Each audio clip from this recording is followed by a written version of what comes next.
Hi all, ಎಲ್ಲರೂ ಹೇಗಿದ್ದೀರಾ? ಎಲ್ಲರೂ ಹ್ಯಾಪಿಯಾಗಿ ಹೆಲ್ದಿಯಾಗಿ ಇದ್ದೀರಾ ಅಂತ ಅನ್ಕೋತೀನಿ. ನಾನು ಕೂಡ ತುಂಬ ಚೆನ್ನಾಗಿದ್ದೀನಿ. ಇನ್ನು ನಾನು ಬೆಳಗ್ಗೆ ರಂಗೋಲಿ ಹಾಕೋದು ನೋಡಿ ಒಂದು ಸಿಸ್ಟರ್ ಕೇಳಿದ್ರು, ತುಂಬ ಚೆನ್ನಾಗಿ ಹಾಕ್ತೀರಾ ಸಿಸ್ಟರ್ ರಂಗೋಲಿ, ನಮಗೂ ಹೇಳಿ, ಅದು ಸ್ವಲ್ಪ ತೋರಿಸಿ ಯಾವ್ದ್ಯಾವ್ದು ಹಾಕ್ತೀರಾ ಅಂತ ಹೇಳಿದ್ರು. ಅದ್ರ ಬಗ್ಗೆ ಖಂಡಿತವಾಗ್ಲೂ ನಾನು ಇನ್ನೊಂದು ವಿಡಿಯೋ ಮಾಡ್ತೀನಿ. ಬರೀ ರಂಗೋಲಿದೆ, ಒಂದು ವಿಡಿಯೋ ಮಾಡಿ ಹಾಕ್ತೀನಿ. ಇನ್ನು ಬ್ರೇಕ್ಫಾಸ್ಟ್ ಬಂದು ನಮ್ಮ ಮನೇಲಿ ಚಿತ್ರಾನ್ನ ಮಾಡಿದ್ರು. ನಮ್ಮ ಮನೇಲಿ ಚಿತ್ರಾನ್ನ ಬ್ರೇಕ್ಫಾಸ್ಟ್ ಅಂತ ಹೇಳಿದ್ರೆ ನನ್ನ ಫೇವ್ರೆಟ್ ಬಂದು ಚಿತ್ರಾನ್ನನೇ. ಯಾಕಂದರೆ ಚೆನ್ನಾಗಿರುತ್ತೆ, ಲೈಟಾಗಿರುತ್ತೆ ಅಂತ. ಬೇರೆದು ನನಗೆ ಇಷ್ಟ ಆಗಲ್ಲ, ಬೆಳಗ್ಗೆ ಹೆವಿಯಾಗಿ ತಿನ್ನೋಕ್ಕೆಲ್ಲ ಇಷ್ಟ ಇಲ್ಲ. ಚಪಾತಿ ಇಷ್ಟ ನನಗೆ. ದೋಸೆ ಆದರೆ ಒಂದು ತಿಂತೀನಿ, ಇಲ್ಲ 2 ತಿಂತೀನಿ. ಚಿತ್ರಾನ್ನ ಆದರೆ ಮೀಡಿಯಮಾಗಿ ತಿಂತೀನಿ, ಅದನ್ನು ಕೂಡ ಜಾಸ್ತಿ ತಿನ್ನಲ್ಲ ನಾನು. ಮತ್ತು ನಮ್ಮ ಮನೇಲಿ ಅಮ್ಮ ಸಾಂಬಾರು ಪೌಡ್ರು ಮಾಡೋಕ್ಕೆ ಎಲ್ಲ ಏನು ರೆಡಿ ಮಾಡ್ಕೊತಾಯಿದ್ರು. ಎಲ್ಲ ನಾವು ಸಾಂಬಾರು ಪೌಡ್ರು ಮನೇಲೇ ಖಾರದ ಪುಡಿನ ನಾವು ಮನೇಲೇ ಮಾಡ್ಕೊಳೋದು, ಎಲ್ಲ ನಾವು ಮನೇಲಿ ಮಾಡ್ಕೋತೀವಿ. ಇದು ಆ್ಯಕ್ಚುಲಿ ಫುಲ್ಲು ವಿಡಿಯೋ ಬಂದು ಆಲ್ರೆಡಿ ನನ್ನ ಯೂಟ್ಯೂಬ್ ಚಾನಲಲ್ಲಿದೆ. ಟೈಮ್ ಇದ್ದರೆ ಒಂದ್ಸತಿ ಚೆಕ್ ಮಾಡಿ ನೋಡಿ ಸಾಂಬಾರು ಪೌಡ್ರ್ ಹೇಗೆ ಮಾಡೋದಂತ. ಇನ್ನು ಲಾಸ್ಟ್ ವಿಡಿಯೋದಲ್ಲಿ ನಾನು ಸ್ಟೋರಿ ಹೇಳ್ತಾ ಇದ್ದೆ ನಮ್ಮ ಪಾಪುದು.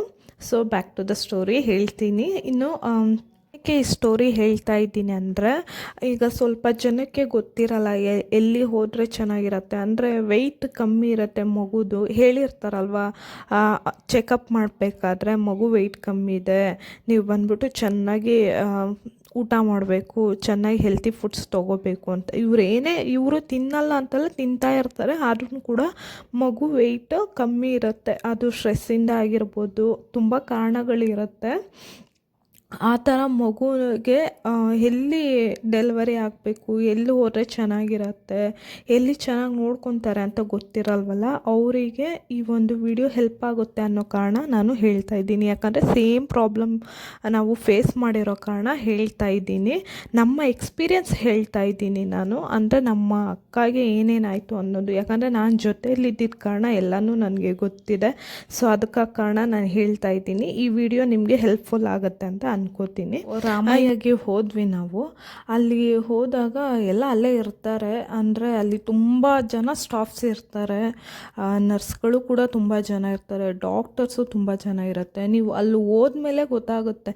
ಯಾಕಂದರೆ ಇಲ್ಲಿ ನೀವು ನೋಡಿದಾಗ ದೊಡ್ಡ ಸಮಸ್ಯೆ ಅನಿಸುತ್ತೆ, ಅಲ್ಲಿ ಹೋದಾಗೆ ಗೊತ್ತಾಗೋದು ಎಷ್ಟು ನಿಮ್ಮ ಸಮಸ್ಯೆ ಎಷ್ಟು ಚಿಕ್ಕ ಸಮಸ್ಯೆ ಅಂತ. ಅಂದರೆ ಸಾವಿರಾರು ಜನ ಮಕ್ಕಳು ಇರ್ತಾರೆ. ಅಲ್ಲಿ ಹೋದಾಗೆ ನಿಮಗೆ ಒಂದು ಧೈರ್ಯ ಬಂದ್ಬಿಡುತ್ತೆ, ಏನಕ್ಕೆ ಈ ಥರ ಅಂತ ಹೇಳಿದ್ರೆ, ಯಾಕಂದರೆ ಮಗು ವೆಯ್ಟ್ ಕಮ್ಮಿ ಇರುತ್ತಲ್ವಾ, ಸೊ ವೀಕ್ ಆಗಿರುತ್ತೆ, ಅಷ್ಟು ತಡ್ಕೊಳ್ಳೋ ಶಕ್ತಿ ಇರಲ್ಲ, ಆಗ ಹುಟ್ಟಿರ್ತಾರಲ್ವ ಮಕ್ಕಳಿಗೆ. ಸೊ ಅದಕ್ಕಾಗಿ ಅವರವರ ವೆಯ್ಟ್ ತಕ್ಕನಾಗಿ ಅಷ್ಟು ಏನು ಹಾಲು ಇಷ್ಟು ML ಅಂತ ಹಾಲು ಕೊಟ್ಟಿರ್ತಾರೆ. ಸೊ ಏನಾಗಿದೆ ಈ ವಿಷಯದಲ್ಲಿ ಅಂತ ಹೇಳಿದ್ರೆ, ನಾವು ಫಸ್ಟು ಇದ್ದಿತ್ತು ಹಾಸ್ಪಿಟ್ಲಲ್ಲಿ, ಆ ನರ್ಸ್ಗಳು ಏನು ಮಾಡಿದ್ದಾರೆ, ಕಮ್ಮಿ ಕೊಡಬೇಕಾಗಿದ್ದ ಹಾಲು ಬಂದುಬಿಟ್ಟು ಇವಾಗ ಒಂದು 30 ml ನೀರು ಅಂತ ಹೇಳಿದ್ರೆ 1 ಸ್ಕೂಪ್ ಹಾಲು ಪೌಡ್ರು ಹಾಕಬೇಕು, ಈ ಥರ ಒಂದು ಕ್ವಾಂಟಿಟಿ ಅವರು ಹೇಳ್ತಾರೆ. ಸೊ ಇವ್ರು ಏನು ಮಾಡಿದ್ದಾರೆ ಅಂದರೆ, ಕಮ್ಮಿ ಕೊಡಬೇಕಾಗಿತ್ತು ಹಾಲು ಅಲ್ವಾ, ಸೊ ಇವ್ರೇನು ಮಾಡಿದ್ದಾರೆ, ಜಾಸ್ತಿ ನೀರು ಹಾಕಿ ಟ್ರಿಬಲ್ ಪೌಡ್ರ್ ಹಾಕಿ ಆ ಮಗುಗೆ ಏನು ಉಸಿರಾಡೋಕ್ಕೂ ಬಿಡ್ದಿರೋ ರೀತಿ ಚೆನ್ನಾಗಿ ಕುಡಿಸ್ಬಿಟ್ಟಿದ್ದಾರೆ. ಸೊ ಅದೇನಾಗಿದೆ, ಮಗುಗೆ ತಡ್ಕೊಳಕ್ಕಾಗ್ದಿರೋ ವಾಮಿಟ್ ಮಾಡಿದ್ದೆ, ಅದು ತಡ್ಕೊಳಕ್ಕಾಗಿಲ್ಲ, ಅವನಿಗೆ ಫುಲ್ಲು ಇನ್ನೂ ವೀಕ್ ಆಗಿಬಿಟ್ಟಿದ್ದಾನೆ. ಸೊ ಅದಕ್ಕಾಗಿ ಅವನು ಸ್ವಲ್ಪ ಒದ್ದಾಡಿದ್ದಾನೆ. ಅದಕ್ಕೆ ನಾವು ಅಲ್ಲಿ ಶಿಫ್ಟ್ ಮಾಡಿದ್ದಕ್ಕೆ ಅವ್ರು ಹೇಳಿದ್ರು ಈ ಥರ ಆಗಿದೆ, ಸೊ ಇಷ್ಟಿಷ್ಟು ಕೊಡಬೇಕಾಗಿತ್ತು, ಜಾಸ್ತಿ ಆಗಿದೆ, ಏನೂ ಇಲ್ಲ, ಈಗ ನಾರ್ಮಲಾಗೇ ಇದ್ದಾನೆ, ಅವನು ತುಂಬ ಆ್ಯಕ್ಟಿವ್ ಆಗಿದ್ದಾನೆ, ನಿಮಗೆ ಏನು ಚಿಂತೆ ಮಾಡ್ಕೋಬೇಡಿ ಅಂತ ಹೇಳಿದ್ರು. ಆಗ ಎಲ್ಲರಿಗೂ ಸ್ವಲ್ಪ ಉಸಿರು ಬಂದಂಗೆ ಆಯಿತು. ಯಾಕಂದರೆ ಮಗುಗೆ ಏನಾಗಿದೆ ಅನ್ನೋ ಟೆನ್ಷನಲ್ಲಿ ಇದ್ದಿತ್ತು. ಆಗ ಸ್ವಲ್ಪ ಎಲ್ಲರೂ ರಿಲ್ಯಾಕ್ಸ್ ಆದರು. ಇನ್ನು 2 ಡೇಸ್ಗೇನಂದರೆ KMC ಅಂತ ವಾರ್ಡ್ ಕೊಡ್ತಾರೆ ಅಂತ ಹೇಳಿದ್ರೆ, ಮಗು ಒಂದು ಹುಷಾರಾಗಿದೆ ಅಂತ ಹೇಳಿದ್ರೆ ಅಲ್ಲಿಂದ KMCಗೆ ಶಿಫ್ಟ್ ಮಾಡ್ತಾರೆ. KMC ಅಂತ ಹೇಳಿದ್ರೆ ಇವಾಗ ಕಾಂಗ್ರೂ ಮದರ್ ಕೇರ್ ಅಂತ ಹೇಳ್ತಾರೆ.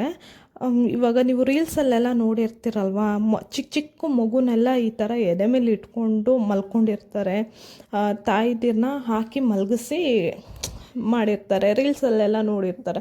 ಏನಕ್ಕೆ ಆ ಥರ ಹೇಳ್ತಾರೆ, ಕೊಡ್ತಾರೆ ಅಂತ ಹೇಳಿದ್ರೆ ಅಮ್ಮನ ಶಾಖ ಮಗು ಹೋಗಬೇಕು, ಆವಾಗ ವೆಯ್ಟ್ ಗೇನ್ ಚೆನ್ನಾಗಾಗತ್ತೆ ಅಂತ ಹೇಳಿಬಿಟ್ಟು ಕೊಡ್ತಾರೆ. ಸೊ ಅದೇ ಸೇಮ್ ಇದ್ದೇ ಟ್ರೀಟ್ಮೆಂಟೇ ಅಲ್ಲೂ ಕೂಡ ಇದೆ, ಆ ಥರ ಮಾಡಿಸ್ತಾರೆ ಆ ಒಂದು ವಾರ್ಡಲ್ಲಿ. ಓಕೆನಾ.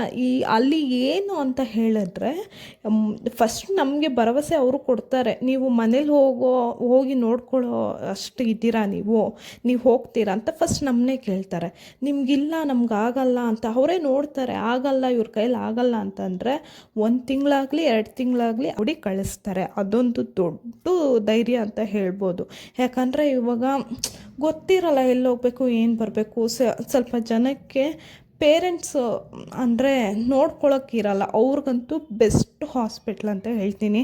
ಮತ್ತು ಇನ್ನೊಂದೇನಪ್ಪ, ಹೇಗೆ ನೋಡ್ಕೊಬೇಕು ಅನ್ನೋದು ಅವೇರ್ನೆಸ್ ಮೂಡಿಸ್ತಾರೆ, ಅದೊಂದು ದೊಡ್ಡ ಇದು. ಮತ್ತು ಹೇಗೆ ನೋಡ್ಕೋಬೇಕು, ಹೇಗೆ ಹಾಲು ಕುಡಿಸ್ಬೇಕು, ಎಷ್ಟು ml ಕೊಡಬೇಕು, ಏನು ಕತೆ, ಪ್ರತಿಯೊಂದು ಅಲ್ಲಿ ಹೇಳ್ಕೊಡ್ತಾರೆ. ಬೆಸ್ಟ್ ಹಾಸ್ಪಿಟ್ಲ್ ಅಂತ ನಾನು ಹೇಳ್ತೀನಿ. ಯಾಕಂದರೆ ಗೊತ್ತಿಲ್ಲದವ್ರಿಗೆ ಈ ವಿಡಿಯೋ ಶೇರ್ ಮಾಡಿ, ನೀವು ಹೋಗಿ ನೋಡಿ ವಿಚಾರಿಸಿ.